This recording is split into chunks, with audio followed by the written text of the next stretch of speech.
The UAE is incredibly international as the student body is. The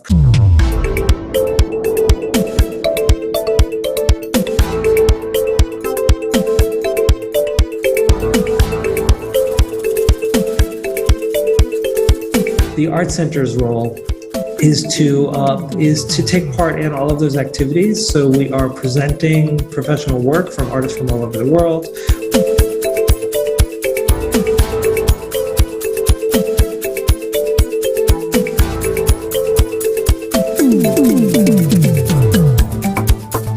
You look at the modern times where you look at young people who are trying to copy and trying to be like other people.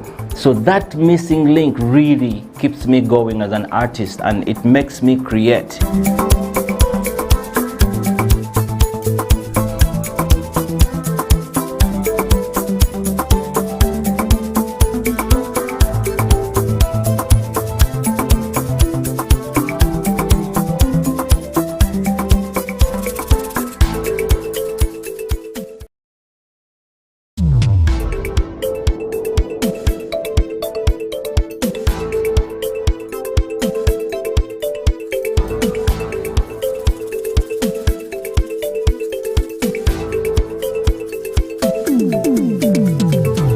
In recent years, music has become the most important art form in Iceland, and apart from the classical musicians and singers, we have very many well-known pop musicians like Björk, who the whole world has fallen in love with.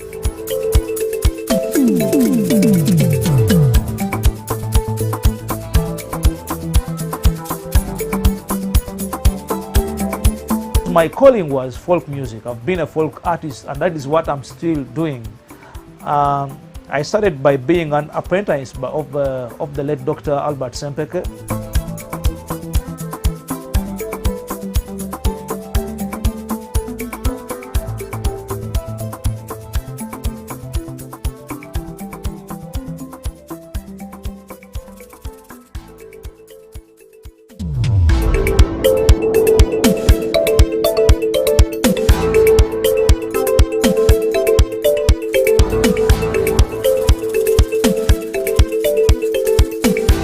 Welcome to this week's program of DOADOA, and our speaker this week is Bill Bragin from NYU Abu Dhabi. Hi, I'm Bill Bragin. I'm the Executive Artistic Director of the Art Center at NYU Abu Dhabi.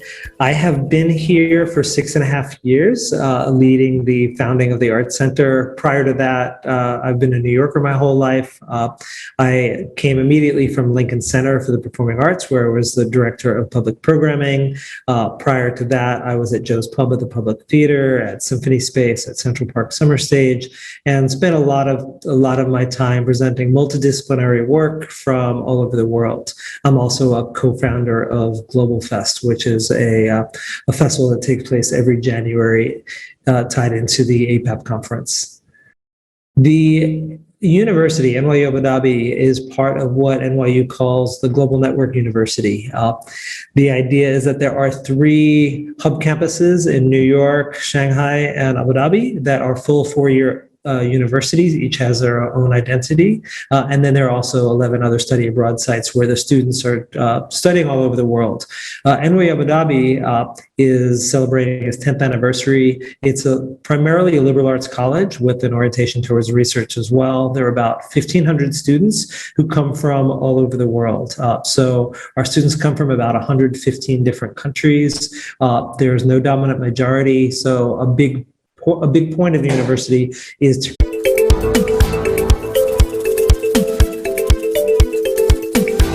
Welcome to this week's program of DOADOA, and our speaker this week is Bill Bragin from NYU Abu Dhabi. Hi, I'm Bill Bragin. I'm the Executive Artistic Director of the Art Center at NYU Abu Dhabi. I have been here for 6.5 years, leading the founding of the Art Center. Prior to that, I've been a New Yorker my whole life. I came immediately from Lincoln Center for the Performing Arts, where I was the Director of Public Programming. Prior to that, I was at Joe's Pub at the Public Theater, at Symphony Space, at Central Park Summer Stage, and spent a lot of my time presenting multidisciplinary work work from all over the world. I'm also a co-founder of Global Fest, which is a festival that takes place every January, tied into the APAP conference. The university, NYU Abu Dhabi, is part of what NYU calls the Global Network University. The idea is that there are 3 hub campuses in New York, Shanghai, and Abu Dhabi that are full 4-year universities. Each has their own identity. And then there are also 11 other study abroad sites where the students are studying all over the world. NYU Abu Dhabi is celebrating its 10th anniversary. It's primarily a liberal arts college with an orientation towards research as well. There are about 1,500 students who come from all over the world. So our students come from about 115 different countries. There's no dominant majority. So a big point of the university is to create this international cohort of really exceptional students and future global leaders, as they like to say. The campus is on an island called Saadiyat Island. It's about 15 minutes from downtown, which has been designated as the cultural district for the UAE. So we're just down the road from the Louvre Abu Dhabi and from Berkeley Abu Dhabi and the future Sheikh Zayed National Museum and the future Guggenheim. And that has been in place for about 6 years. And so the Arts Center really started once the campus moved from downtown in a temporary location to Saadiyat. We have 3 primary venues. We've got a 685-seat proscenium flyhouse. It's one of the finest venues in the country. That's the Red Theater. We've got a black box, which we refer to as sort of our laboratory for performance, flexible space, 300 standing, about 225 as a thrust theater, about a 165 head-on. And we really reconfigure it almost every time. A lot of artists, both professional artists as well as student artists and faculty, all create a lot of work in there. We've got the Blue Hall, which is a 150-seat recital hall where we do concerts as well as film series. And then we also present outdoor performances on the plaza in front, as well as site-specific performances. Within the Arts Center, it also houses all of the academic programs for the arts. So there's film and new media, theater, music, visual arts, and interactive media. And there are a lot of studios and maker spaces. So what's interesting is we're bringing multiple disciplines and maker spaces and learning spaces all under one roof. The Arts Center's role is to take part in all of those activities. So we are presenting professional work from artists from all over the world. We are developing work both with the students and faculty as well as UAE-based artists, and we're really integrating everything that we do within the curriculum of the university. But roughly in pre-COVID times, roughly 80 to 85% of our audiences actually come from the general public. So we really are a public resource for all of the UAE.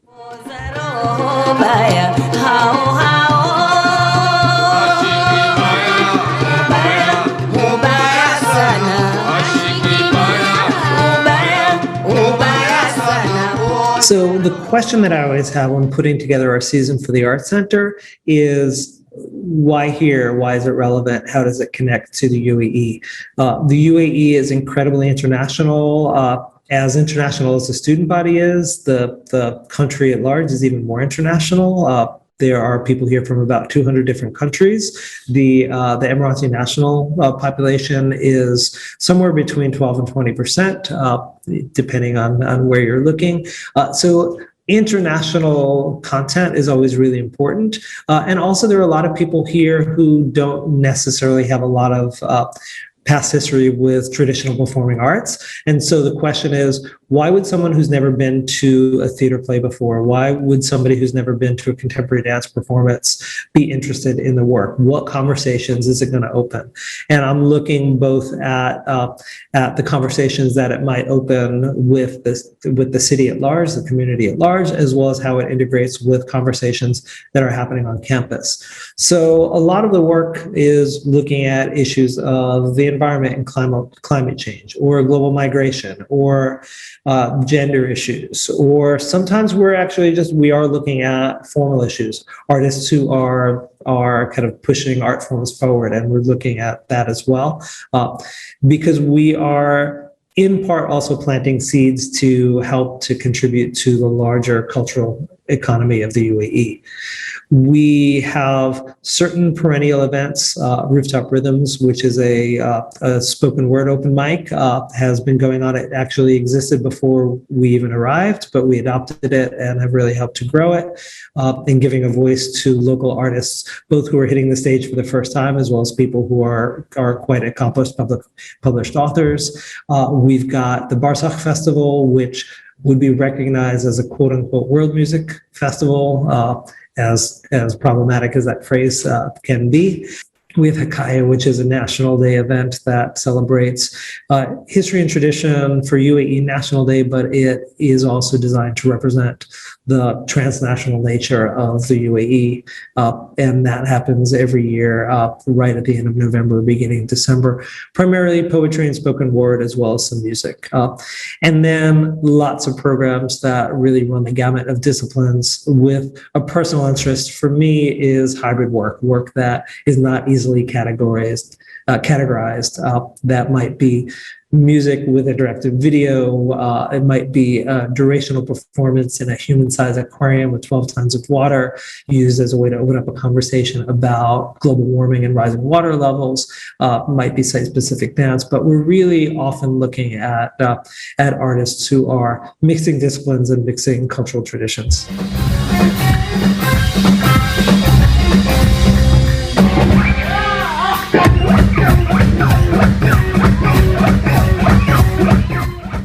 The traditional performing arts sector in the UAE is fairly new, but like all places, there's a very deep and long history of the arts. In terms of performance traditions, the most valued tradition is poetry, and there's a traditional Bedouin form of poetry called Nabati, which is really valued. Because poetry is so important, that's one of the reasons why Rooftop Rhythms, the spoken word open mic, was created. Although it is in more of a Western slam poetry mode, the idea is really to connect to that tradition, and that is where a lot of young Emiratis are actually really kind of engaging in this contemporary performance. It also, of course, the poetic tradition really leads to theater, and we're doing a lot of work now to commission work by theater artists who might have their roots in poetry and spoken word. On the musical side, in addition to the Bedouin desert traditions, there's a long history of pearl diving music. All the expeditions that would go out to dive for pearls, a tradition that ended more or less in the late 20s, had a song leader that was an essential part of the expedition. And those traditions really brought together influences from the Gulf with influences from East Africa as well as from India. And there are artists like Boom Diwan who are working now to update those traditions and mix it with jazz. In terms of dance, there are traditional forms like Ayala and Liwa that are brought out at celebrations like weddings, at official government events, and so on. I think the important thing is also, though, being that the local population is only between 12 and 20%, with a population that comes from 200 different countries, all of those different art forms are also the art forms of the UAE.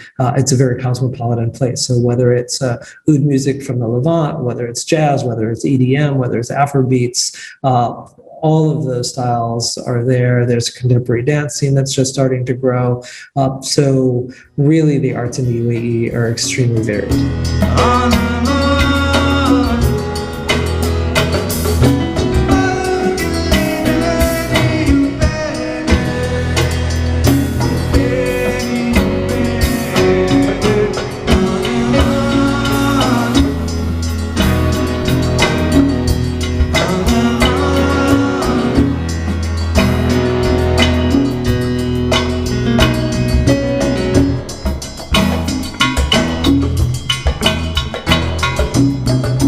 We primarily present using a residency model. We're not on a very typical touring circuit. So when artists come here, they're generally coming here for about a week, sometimes much longer, sometimes maybe a few days shorter. And over the course of the week, they're participating on a number of different levels. So they're doing public performances is often the center of that. We're also doing invited performances. We work a lot with local schools, both government and private schools, whether it's elementary or high schools. We also work with other universities. We might have an open rehearsal because we're also commissioning work and having it developed sometimes on campus.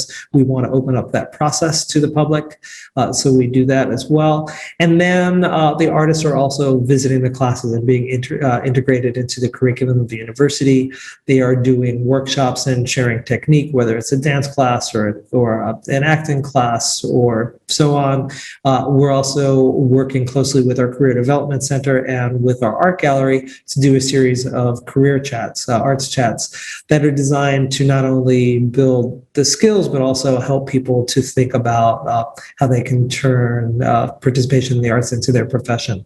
So we're really looking to integrate people on a lot of different levels. We also really want to make sure that they get to know the community. It's not just a tour stop. Many of the international artists are coming to the UAE for the first time.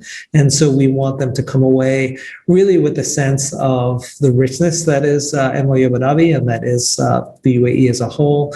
And we want people from the community to have a chance to meet the artists outside of the context of their performance so that they can really meet on a human level. So we do community building events.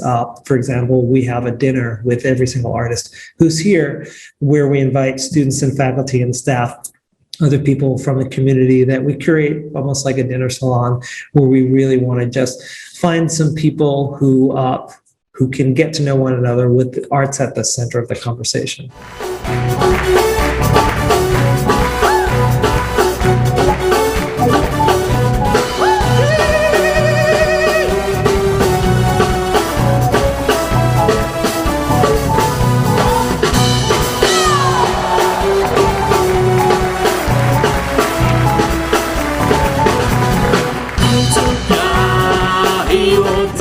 Once we're putting together a season, we are looking all over the world. We're looking to create a diverse season of programs throughout kind of every year who are working in every conceivable discipline.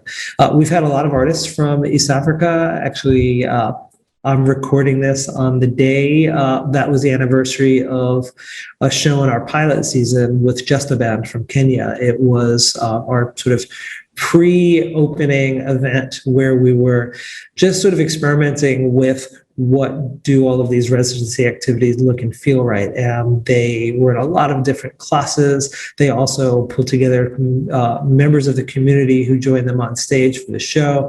And it also allowed us to really bridge to the Kenyan community in both Abu Dhabi and Dubai and really get a sense of the conversation that goes back and forth. And that was 6 years ago. That was really one of the events that helped us to figure out the role that the Arts Center could play in the community. Beyond that, over the years, we've had the Nile Project, which is a multinational project with artists from all over East Africa. That was originally founded by Maklita Darrow and Mina Girgis. We've had from Ethiopia, Fendika, collaborating with the Dutch post-punk band The X. We've had Dow Country's Music Academy doing a concert of Taarab music from Zanzibar. We opened the season a few years ago with Circus Abyssinia, and we've been working a lot with Boom Diwan, which is a group that mixes pearl diving music and jazz. It's based primarily between Kuwait and the UAE, but I think really speaks to the historic connections between East Africa and the Gulf. And I think that's one of the things that's really important. Historically, there are so many ties between this region and between the countries of East Africa, both on a heritage and kind of and deep historical level, but also on a contemporary basis as well. There's a huge East African community or multiple East African communities in the UAE. And so when we are looking to do international programming, we're both looking at